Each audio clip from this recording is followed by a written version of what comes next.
Hi, welcome back to the Personality Hacker Podcast. My name is Joe Mark Witt. And I'm Antonia Dodge. You know, when I was a kid, my parents would always say, the ends do not justify the means. You know, this whole notion of when you're doing something in life and you want an outcome, you got to do, like, the things you do to get the outcome have to be appropriate. They have to be in alignment with your core values and with the right thing to do. This is what I was always told growing up, right? You might have been told something very similar from your parents, basically. And we seem to be living in a time period right now. And we're looking around in the world. There's a lot of people into certain causes, things that they believe in strongly. And we've noticed that a lot of people are willing to sacrifice, oftentimes, doing something that might be in a core alignment with them or with their core values or with what makes sense to them. They're willing to put that aside right now in the world in order to get a result, something they really stand for, something that's a result they want in their life or they want in the world in general. They're willing to put aside maybe some of those key things that they would think of as, I've already said it and I'll say it again, core values in order to get that result.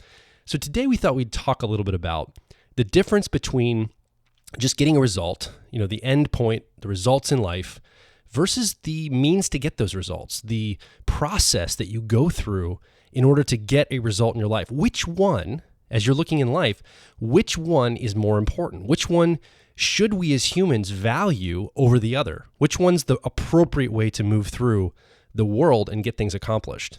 Well, and I think going back to that old axiom, the ends don't justify the means, I don't think that's always true. I think sometimes the ends totally justify the means. And so in the debate or conversation of process versus results, the challenge here is that anytime you create an axiom that favors one over the other, you're going to find a lot of examples of the opposite. And so it's hard to figure out which side you stand on if there are many examples of the opposite holding true. And when you talked about this idea of people willing to, go against their core values or sacrifice their core values in order to get a result, I think that's more of your personality type, the cognitive functions you use of introverted feeling and extroverted thinking. That's sort of that polarity that you're using, that's probably going to be more obvious to you when people sacrifice their core values to get a result. For me, what I'm seeing everywhere is the one that strikes my polarity of using introverted thinking and extroverted feeling. Or for you, we'd call it authenticity, effectiveness, and for me, we'd call it accuracy, harmony. I'm an ENFP and you're an ENTP for new listeners. Exactly. I'm an ENTP, and so I'm using the cognitive function polarity of introverted thinking and extroverted feeling. And to me, it's not that people are sacrificing their core values. To me, people are sacrificing intellectual honesty to get a result met. Like, good point. This idea of, what I see a lot of, and I can appreciate why people would feel this way to some extent, especially if they're dealing with something that, like an issue that they're exhausted by. Maybe society's been dealing with this issue for a very long time. Maybe it's finally coming to fruition to see, the needle moving on something that it could be like a human rights issue or a civil or even a social rights issue. And people could be exhausted around this and they see the end, like light at the end of the tunnel, and they just want to get there so bad and they just don't want to have to deal with this anymore. And then people say, well, maybe we're going about this a little ham-fisted. Maybe we need to have a little bit more distinctions made around certain terms. Maybe we should not have so many sacrificial lambs to the cause. And the people who see that light at the end of the tunnel and see the result approaching might become quite intellectually dishonest by not allowing those distinctions to be made and being willing to have a lot of sacrificial lambs. Maybe feeling like, well, we've been the sacrificial lamb for a long time, so maybe it's somebody else's turn. And so then there's this idea of it kind of doesn't matter how it happens because we're so close to the result, and now we've lost the importance of process. And I think when you use like I suspect, and the reason why I brought up cognitive functions is I suspect that certain cognitive functions have a preference for process over result. And so to me, it feels like the introverted judging processes, or what we call the internal decision-making processes of like introverted feeling and introverted thinking, or authenticity and accuracy. These processes seem to be these functions seem to be more process-oriented. They seem to be focused more on how something is done. Yeah, I just want to make a quick note. We're throwing out a lot of terms here, and if you're a brand new listener and you're like, wait, cognitive functions and processes, like what are you talking about? If you just head over to personalityhacker.com, we don't want to take the time right now to detail all of this because it's an entire discussion. We have multiple podcasts on it. But if you just type in the car model and cognitive functions into the search engine at personalityhacker.com, there's a wealth of information to catch you up in some of the things we're talking about right now that will help give you a framework, just in case you're a brand new listener and you're like, wow, this is really heady stuff. It's all explained. We just don't have the time to do it on this particular podcast. But come over to personalhacker.com and get all that information so you can make sense of what we're talking about if you're brand new. That's what you were tagging. I could see that you were tagging something. And I thought it was because we could hear a door opening and closing, but I don't know if you can. You, the audience listener. I was like, oh, there's a door opening and closing. We should pause. But actually, you were just telling people to head over to the website. That makes sense. All right. So where I was at was introverted judging processes, or what we call internal decision making. So the evaluative criteria that is subjective, right? What makes sense to me, what seems right or feels right to me. They tend to be more process oriented because how you get there is just as important. In fact, sometimes it overshadows the result. Like the result doesn't matter at all. To those functions, the process sometimes is the entire thing, and they have to be reminded of result. Like you'll see somebody who's using introverted feeling really working through an emotional experience, and somebody will say, hey, the result is that you're making everybody else uncomfortable, or other people are picking this up and they're not sure what to do about it. And the person working through an emotional experience using introverted feeling will go, I don't care. I'm working through something here. Let's be honest. This is me sometimes. Like I've had this experience where I'm like, it feels so real and I've got to work through this. And other people will be like, man, you're emoting outward. I'm like, it doesn't matter. This is authentic. I'm not lying. I'm not BSing anyone. This is true for me. And I feel this way. And people are like, yeah, but other people are being affected by this right now. So you might want to just not express the way you're expressing. And I'm like, oh, okay. And over time, as I get older and as I mature, I realize this is the case, right? And so I've done a lot of work around that. Well, but at the same time, there is something to be said for being process-oriented when it comes to feelings, because if we constantly sacrifice our processing of an emotion in order to make sure everybody feels comfortable all the time, then nobody actually can get to the core of what's going on for them. So there's something to be said for being process-oriented. When you're using introverted thinking, like I am, then the process of the thinking becomes important, right? Like making sure it's logical and making sure it's all, sequenced out and and all the data is clean, and making sure that, like how you're going about this result of thinking about, like how something should work or something to that effect, the content and the cleanness of the content. That definitely tends to overshadow the result of what's the impact it's having in the outside world. Like, is it working? Like, I don't care how elegant your thought is. When you apply it to the outside world, does it actually work? Does it pass, does it pass the criteria of failure or not, or success? And for introverted thinking, a lot of times it's like, it doesn't matter if it works in the outside world. Is it clean data? Is it how we should be thinking? And then when you see the contrast of that with the extroverted judging functions or the external decision-making functions that have their criteria in the outside world, result is super important. For extroverted feeling, how everybody is feeling about things, like what the result is of our experience and our dynamic, how we're engaging with each other, that's the most important thing. And whether or not you're able to fully emote and express, that has a law of diminishing returns. It's okay to go ahead and do that because we've got to process through our emotions, but it's really the result we're after, which is, are you processed yet? Like, do you feel good? Are we all in a good morale state? And for extroverted thinking, there's also a law of diminishing returns, or effectiveness. There's a law of diminishing returns on how clean the data is. Like the data only needs to be so clean as it gets the result that we're looking for. And past that, there doesn't seem to be any need for it. In fact, it feels like, it just feels like a lot of expended unnecessary energy.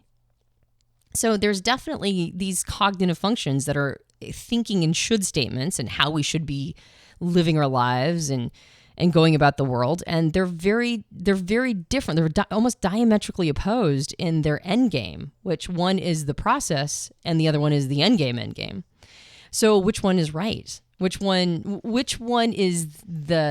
has the best take on how we should be experiencing life? The ones that are focused on the process or the ones that are focused on results? I think in our current world, you were kind of hinting at some examples earlier, but just in general, if you watch like the news media, if you watch any kind of talk show or people talking about problems or challenges and solutions, what I see when I look out, I read newspapers, I look at the internet, I watch television programs, like clips from like different news media organizations, and it looks like everybody is rushing to give the answers. Here's this problem over here exists, and if we just do X, Y, Z, that'll fix it. And I always look at that and go, and the reason why this whole conversation was prompted, this podcast was prompted, because we have these conversations. Antonia and I talk about this as we look at stuff, and I look at that and I go, man, that person's so result focused. They just think that you just do one thing and the result's going to change. And they're not really thinking through all of the other things. We did an entire podcast a while back around systems thinking, where we basically posited the idea in that podcast. We rejected the notion that there is cause and effect in the world. Like there is not a cause that equals an effect. Basically, we posited, and it's a great listen if you want to listen back to that systems thinking podcast. It's a great I think, thought process around systems. It's basically the idea that everything that happens is an emergent of an entire system running. So it's not cause and effect. It's an entire system is running to create the emergent of this effect in the world, or this result in the world. And what I see people doing is a lot of times, and I've been victim to this too. I've fallen victim to thinking this way. It's like, oh, you just do this one thing, and boom, the effect is different. The result is different. I've been watching Ken Burns' documentary on the Vietnam War. Fantastic documentary. It's a little hard to watch. If you're somebody gets affected by warfare and things like that, don't watch it because it's an emotional. Antonia can't even watch it. I can't do it. It's too much. It's too much devastation and warfare and all that. But I'm really learning a lot about how people think through problems and solutions by watching this documentary. And I'm watching, back in the 1960s and early 1970s, the different American presidents and world leaders, but particularly the United States and the leadership here, they kept thinking that these simple things that they would do would create the effect they wanted. Let's just send more troops, or let's change tactics in this way, or let's measure it this way over here, and that'll create a different effect that we want.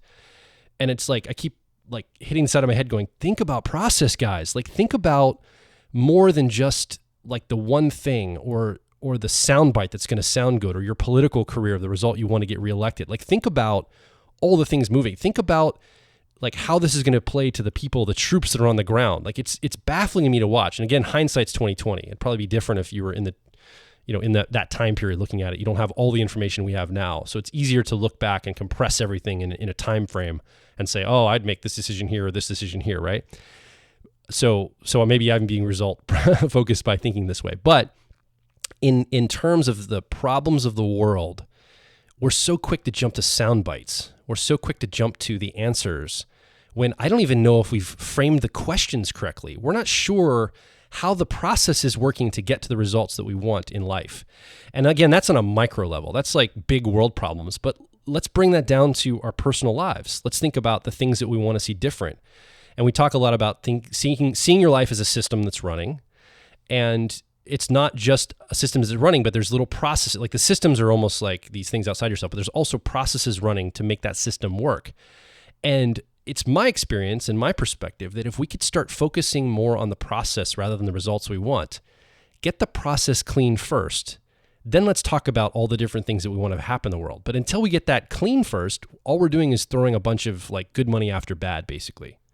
And it's kind of maddening to me. And I guess that's what prompted this discussion, is try to get down to what can we look at differently in our lives? Like, what are some tangible ways we could become more process focused rather than result focused? Yeah, that documentary is infuriating. It's infuriating. Of course. Like, I'll watch little pockets of it until it's too much for me.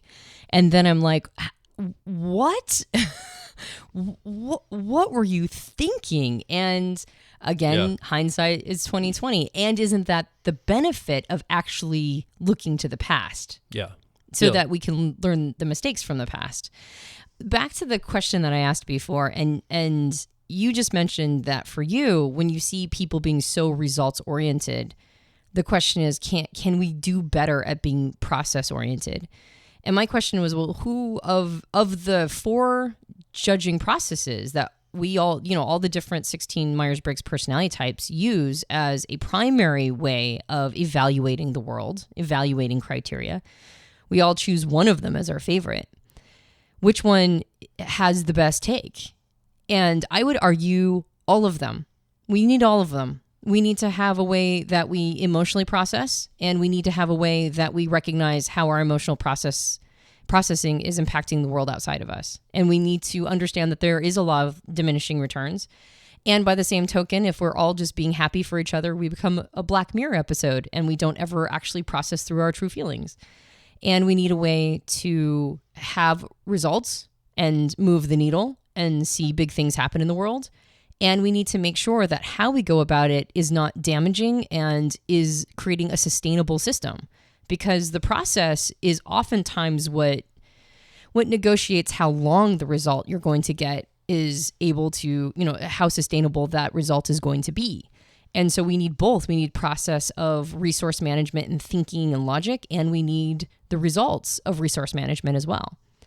And as with most things, it's when the tension between these two sides, it's when the tension goes off. It's when we overvalue one over the other.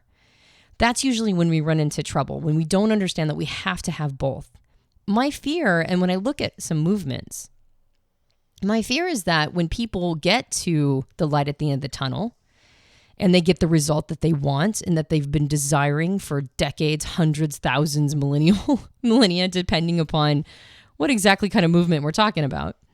But when they finally get to that light at the end of the tunnel, my fear is that there's going to be a massive sort of swing the other direction, and things might get worse again because there wasn't a focus on process, and so there wasn't a focus on sustainability.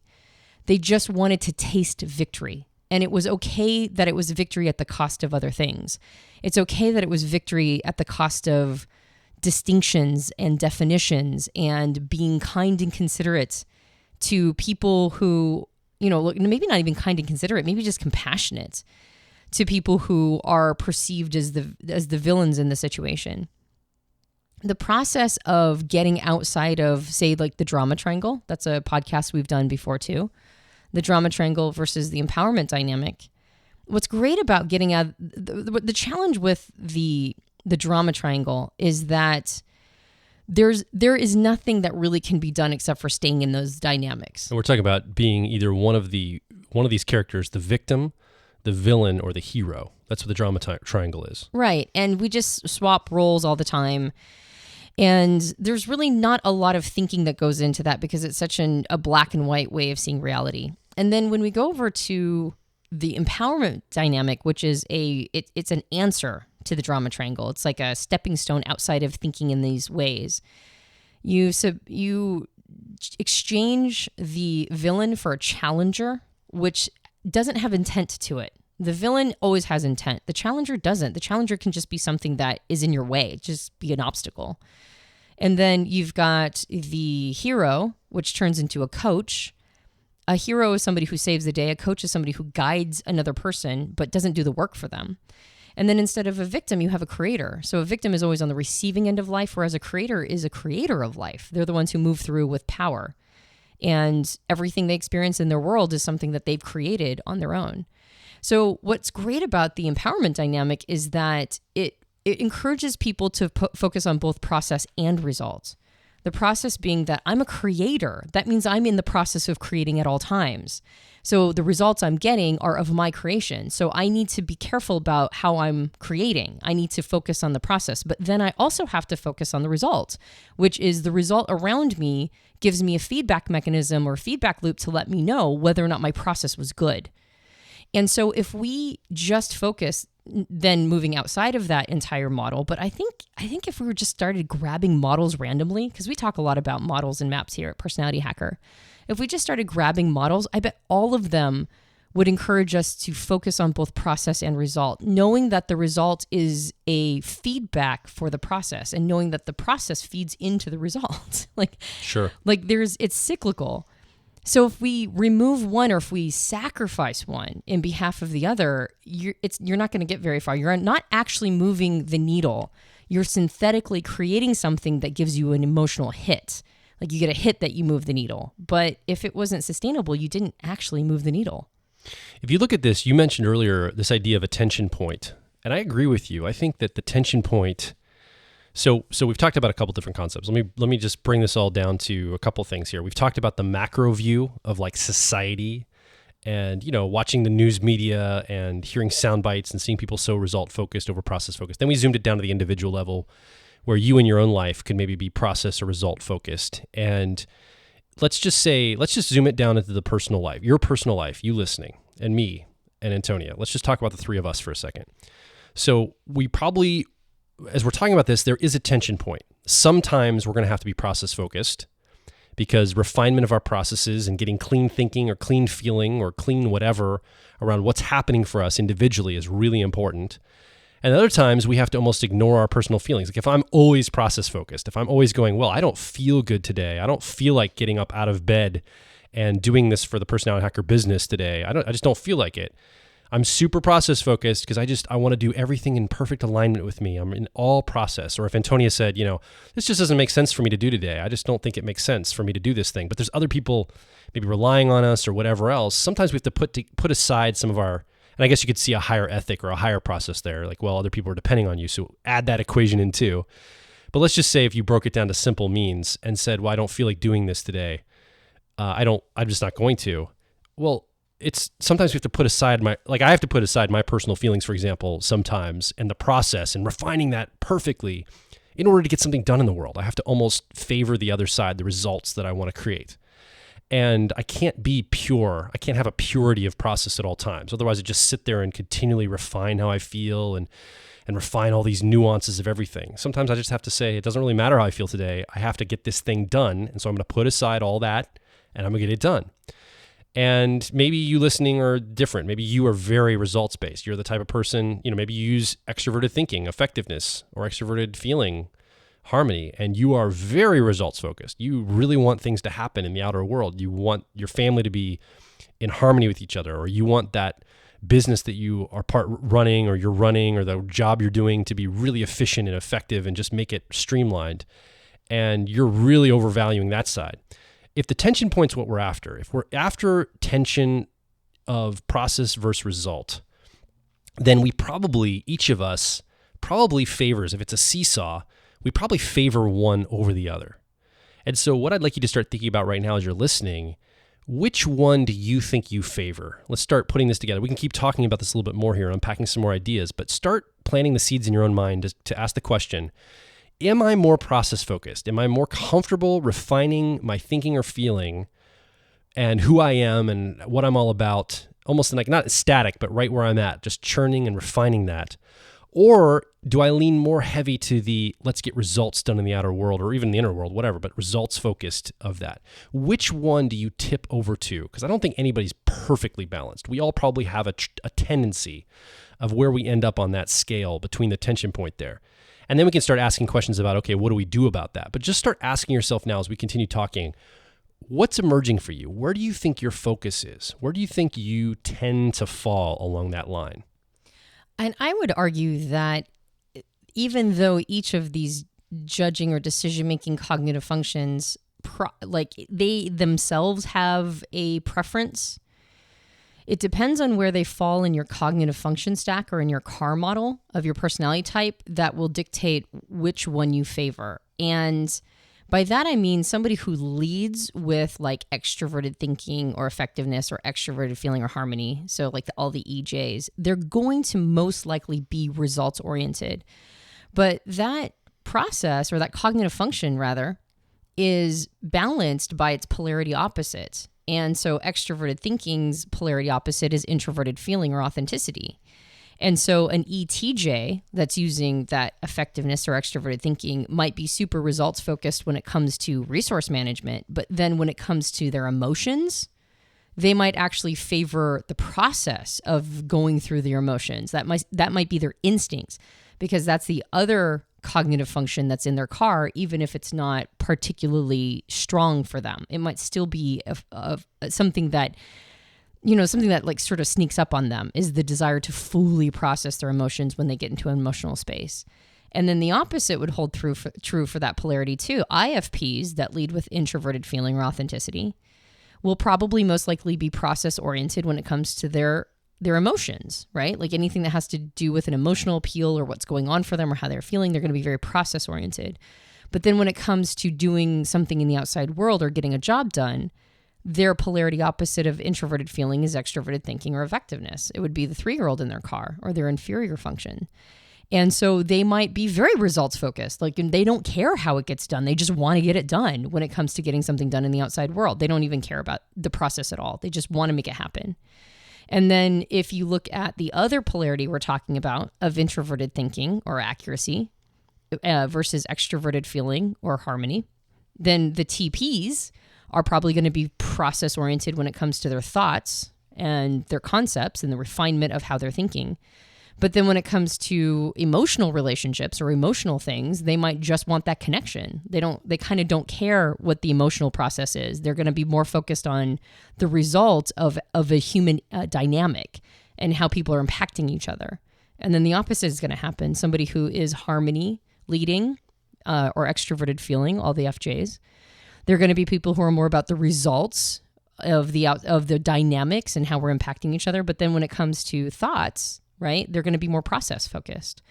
So really your blind spot in process or result isn't going to be what's represented in your car. It's not going to be like, for me as an ENTP, my processes and my results are probably all going to be about introverted thinking and extroverted feeling. So the processes and results that I'm blind to are the polarities that I don't have in my car. It's going to be more about the emotional processing of introverted feeling or authenticity, and the results in the outside world of extroverted thinking or effectiveness. And the same is going to apply to you, Joel. The process and result blind spot you're going to have is not in your car. It's going to be what's called your shadow processes are. And so when you're looking at this concept of process versus result, you can't just look at whether or not you're a process person or a result person. You also have to ask, where are you a process person and where are you a result person? And knowing that will help you ask yourself if, like for me as a thinker, introverted thinking, I'm process results oriented with thinking, but that means I have a tendency to not get things done in the outside world unless they have an emotional component, like a human connection component. I'll do anything if I promised it to somebody and I think they're relying on me. But if I'm like, oh, I just have to make some money, I won't even think about it, right? I'll be like, oh, that'll just come later, I guess. So it's also what your blind spots are. I don't think anything is so cut and dry. And this probably all felt, if you're not familiar with cognitive functions, this podcast probably felt a little, like it probably got heady real quick. Pretty geeky, yeah. We got pretty cognitive function geeky pretty quick. But this is part of it. Because as a system running ourselves, it's not so cut and dry. Where our blind spots live and what we're focused on with process and results and all that stuff, that's all going to have to be self-diagnosed. You're going to have to get really clear on where you tend to have blind spots around this. And when you have a blind spot, are you demonizing other people for not having that blind spot?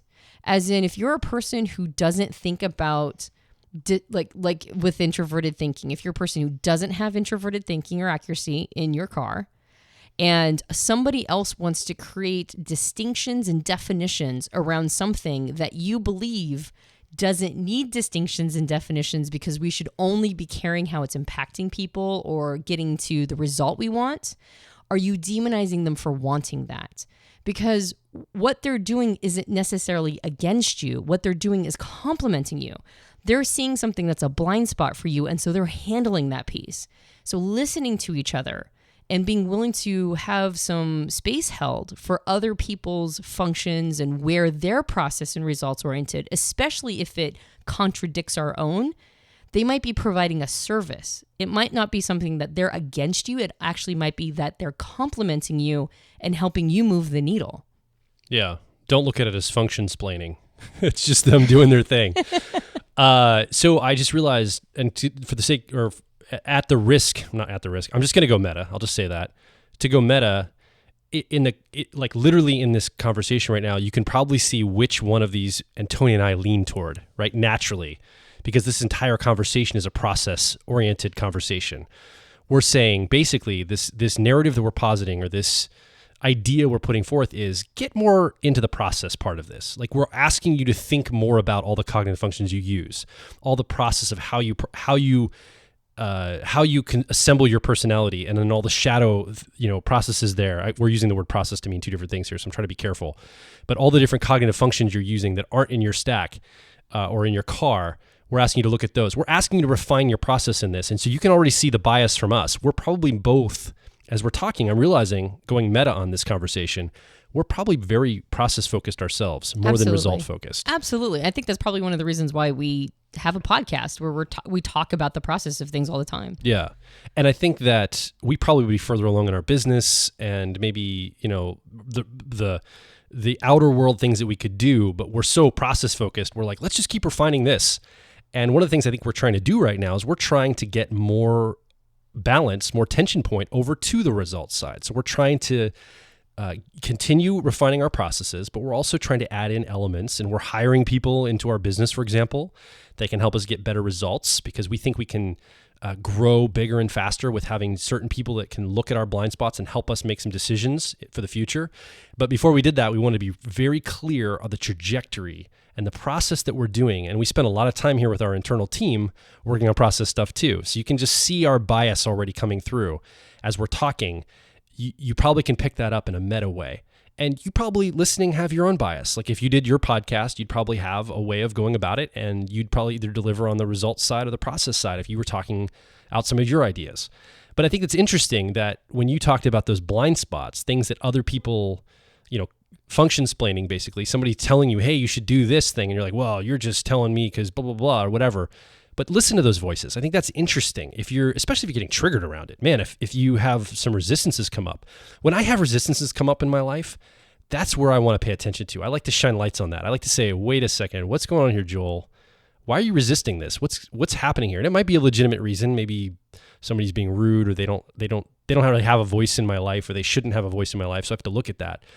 But oftentimes it's something that I need to kind of pay attention to. Just turn my head and listen a little bit more than continually talking or just disregarding it. So just pay attention to that as somebody says something that might strike you. If somebody, for example, says something about, hey, we may need some distinctions around this before we just try to get results in the world, instead of reacting to it, say, well, okay, explain more. Why is that important? What's the reasoning behind that? Why are you focused on the process here rather than the result? And what could I learn from that? And ultimately, I think, again, that tension point, having great processes gets you better results, and it gets you the results you want ultimately. And the results you want can benefit from process. And my guess is most people favor, not everybody, but most people favor the results. I think we live in a world, especially here in the West, where we can pretty much have anything we want at any time, as long as we have the value to exchange for that thing. We can have instant food, instant gratification, instant movies or downloads on the internet to watch like within a couple seconds. Everything comes to us so easy. We can get results so quickly in the world that we've been training ourselves for years to not think about process anymore. In fact, some people have no idea how things even happen.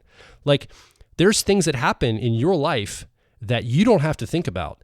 And you may not even know all the details of how they happen, how you get clean water to your house, how the sewage gets taken out of your house, how the electricity works, how it's generated, where does it come from? Like, there are so many systems that we are all dependent on that we have no idea the process behind.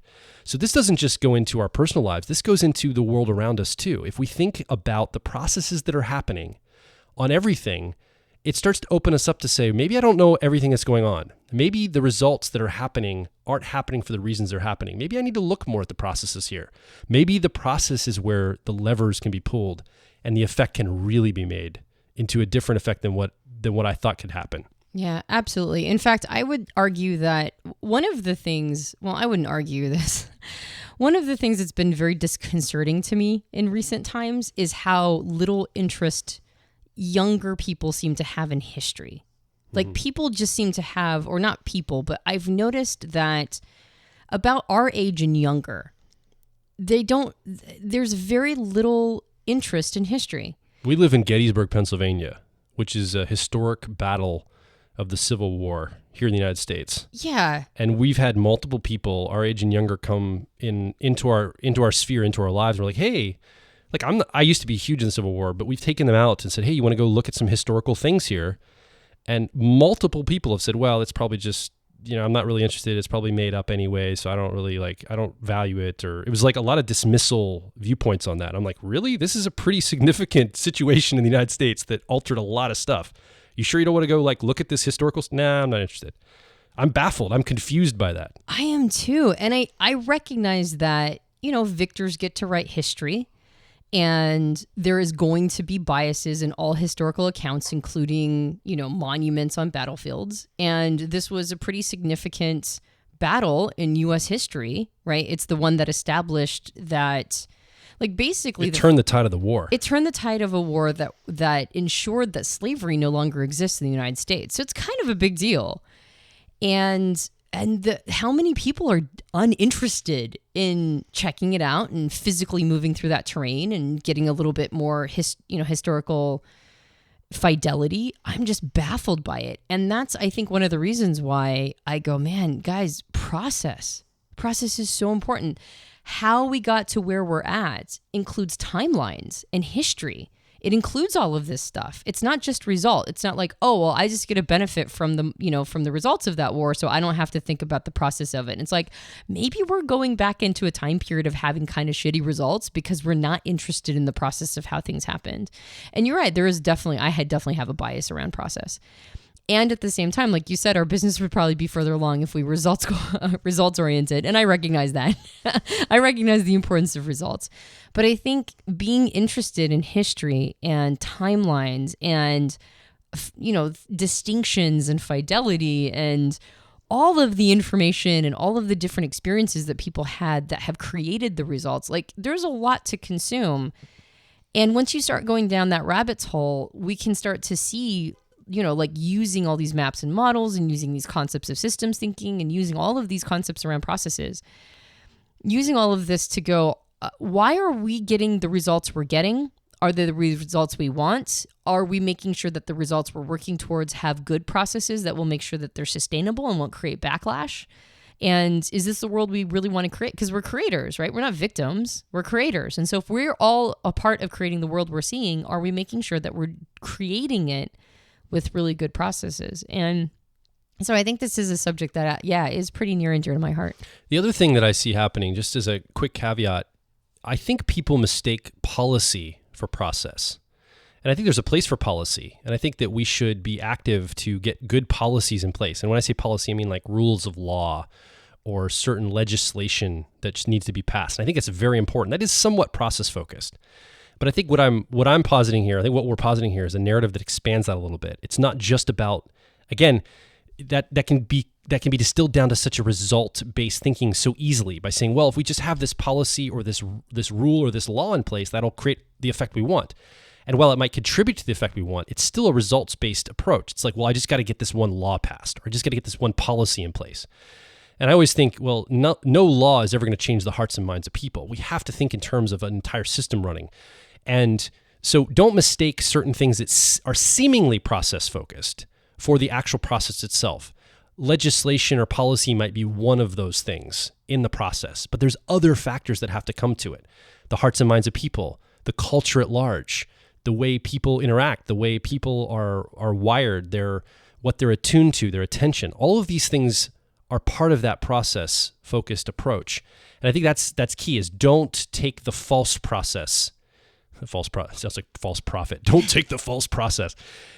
There's a lot of false processes there, or things that seemingly look process-focused, but they're not really. They're still just results-focused. Well, and the process of policy and creating bills and legislation almost always has a really bad process. Yeah. Like, because people will do things like, let's make a bill about keeping children safe, and like, let's sneak this other thing that has nothing to do with kids into it. Sure. You know, and so like, even on that level, our processes are not very clean. That's funny. We when we started out this podcast, I figured we were just going to talk about cognitive functions, just talk about which cognitive functions have a tendency to focus on what. But then as we got going, I was like, I think I feel pretty passionate about this. And we completely diverged. Like at the midpoint, we're like, and guys, be process focused, because I think it is something at least I'm pretty passionate about. I think so too. And I think this extends more from, just kind of wrapping up, this extends more than just like big stuff, like the problems of the world. This comes down to stuff we want to learn in our lives. Like there's little ways that we can start, if you've been waiting to start that home business, or you've been waiting to do that hobby or that project or whatever, because you're like, well, I've got to get that result I want from this thing. There's probably little processes you could start now. You can start small and just get a sense of it. Just test things. You don't have to do this big, giant thing. When you start shifting from result to process, then every day can be part of the process. Like every day you can be doing something little. You don't have to be so results focused, and it feels so overwhelming to you. So this could even benefit you in things you want to accomplish in life, things you want to do. I think it's my viewpoint. This is my personal opinion. I don't know if you agree with this, and I don't know if you agree with this either, Antonia, but I believe that we can all benefit from more process focused thinking right now at this time period of history. I think it would serve us better to err on the side of process over result right now. And it probably would never happen. That's an ideal. So if we started favoring that, it'd probably start to help reset some stuff. That's my personal opinion. But it helps with so many things, not just the big problems of the world, but even the things you want to create in your life, the little stuff. Just think in terms of, how can I break down what I want out of life into smaller little processes? I mean, not having cavities is your result, and your process is brush your teeth twice a day, right?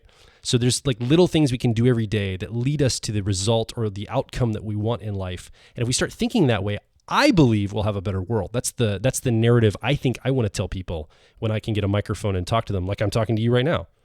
So we want to hear from you though. What do you think? Do you think we're off base? Do you think we got something to say here about this whole process versus result thing?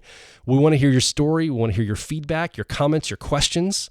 The best place to do that is over at personalityhacker.com.